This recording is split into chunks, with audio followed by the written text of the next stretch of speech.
అంతా బాగానే ఉంది కానీ మీ కెవియే కనిపిస్తున్నాడు, మీ రాక్షసి కనిపించట్లేదు ఏంటి అనుకుంటున్నారా? మా రాక్షసి పెద్ద పనిలోనే ఉంది, చూస్తున్నారు కదా.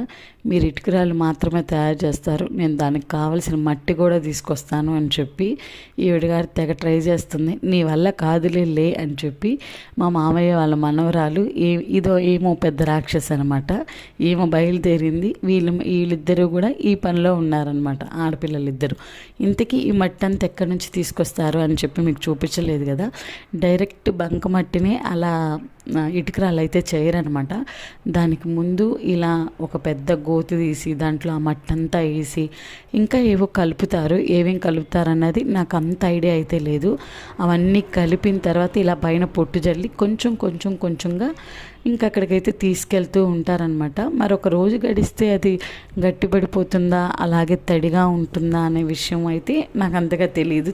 తెలియకుండా చెప్పడం ఎందుకని చెప్పి నేను చెప్పట్లేదు. ఇక్కడ నుంచి అయితే ఈ మట్టి తీసుకెళ్ళి అక్కడ వాళ్ళ దగ్గర వేస్తూ ఉంటానన్నమాట. ఈ బండి మాత్రం మా బ్యాచ్ మొత్తానికి బాగా నచ్చింది అసలు. ఇక అంతా అయిపోయింది, మట్టి తీసుకురావడానికి బయలుదేరారనమాట వీళ్ళు.